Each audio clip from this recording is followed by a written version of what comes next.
To have you on the mix. Thank you. I've been looking forward to it. Thank you. Here at the Komasket Festival. Hot day today.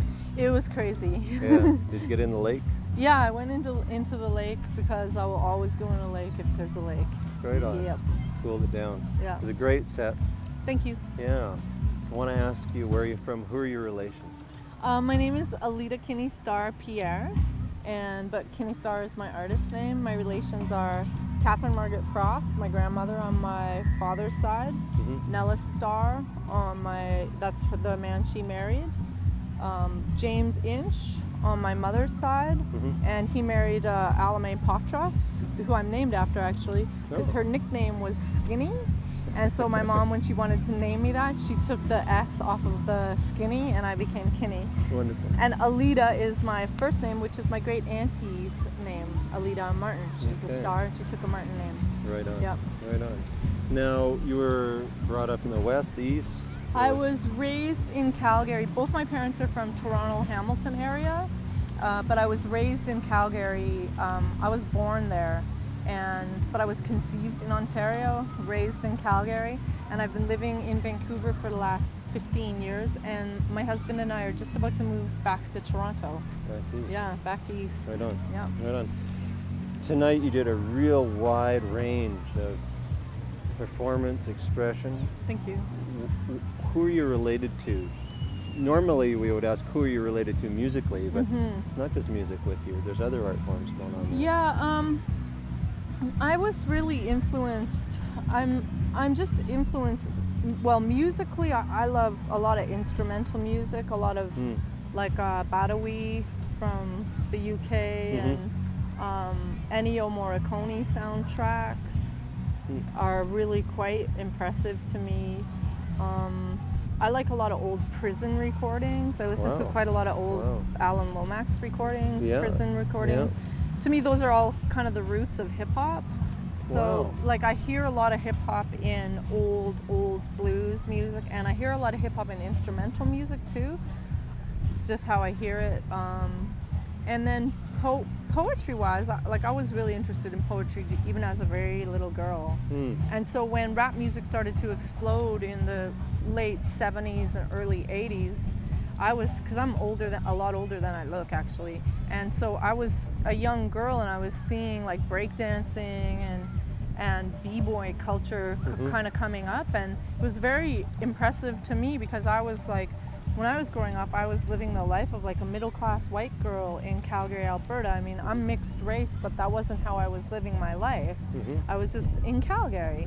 So hip-hop was profound to me because poetry, I just became aware that like you can tell a story to a beat and you can be geeky and still like be cool, and it was massive. Yeah. Right on. Yeah. Right on.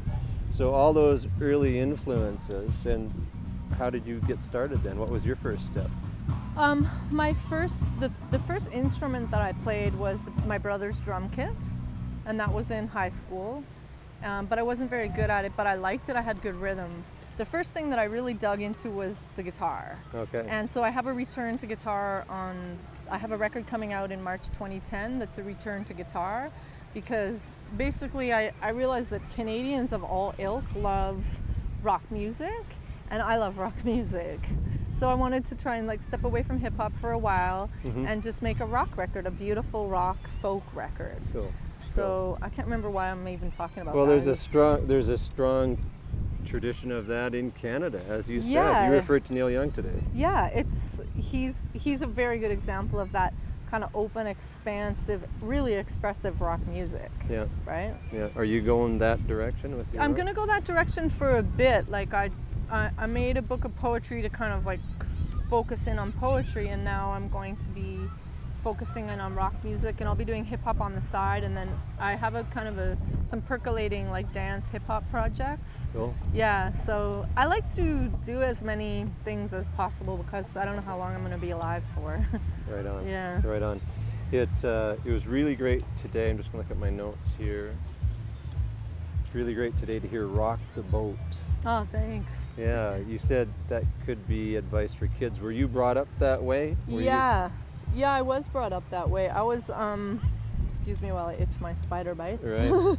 I was brought up, my father is my father's name is Michael Starr. He's a criminal defense lawyer. And my mother, Donna Starr, she was a psychologist and a counselor, a guidance counselor. So between the two of them, I was definitely encouraged to like be very decisive and know where my sources came from. Mm-hmm. And Good research. yeah, like if I would say some opinion about anarchy and punk rock culture, the stuff that I was into as well, he would be like, well, where did you get that from? Well, who published the magazine? Mm-hmm. Well, what's the name of the writer? Well, what are their biases? Okay. So I was very interested in communication from a very young age. Right on. Yeah. Right And on. also justice, like real justice. Yeah. Like when people get listened to and confrontation is resolved with equality. Yeah. Concepts like that are pretty important to me. Now you're starting to publish not just music and rhyme, but what you read from a book today. Yeah, I wrote a book. I made a book of poetry and illustrations, and it's called I Learned to Run, How I Learned to Run, and it's based around the concept of, it kind of serves as a memoir. It goes through, it's like looking into love, history, sexuality, strength. There's a lot of, I would say a lot of it is questions in the book, because I don't pretend to have figured everything out. Mm-hmm. So a lot of it is just questions.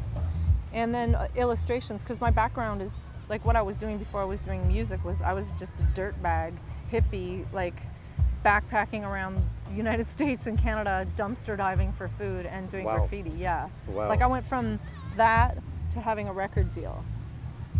And a massive record deal, like a massive amount of money. Like, how did that evolve so quickly? I think that I was in the right place at the right time, and the United States, it was before the record industry collapsed onto itself, and there was a lot of money in the record industry, and Alanis Morissette had just broke, Right. so there was a lot of record labels that were looking up to Canada for other female artists Mm-hmm. that were doing their own thing.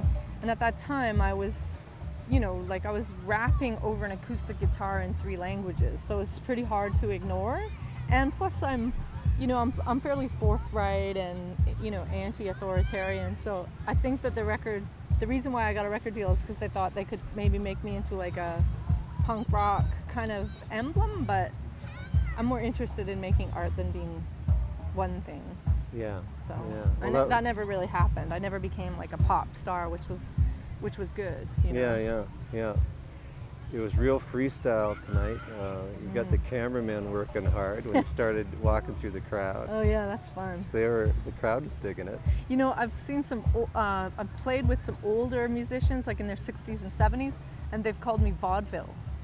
Interesting. Yeah, I was like, vaudeville, that's weird, and I looked into vaudeville culture, and I'm like, wow, that's a nice compliment and something I wouldn't have known if I hadn't have been told that. Yeah. But I'm really interested in people, I'm really interested with shows with communication not being one way, because I get really drained. If I play on stage and people are just like that, then it doesn't really happen. But if Yeah. I can get out there and like mess it all up, then it becomes really cool. Right on. Yeah. Breadth, eh? It seems to be about breadth, moving Absolutely. it around. Yeah, shaking it up and stirring it. Yeah. Mm-hmm.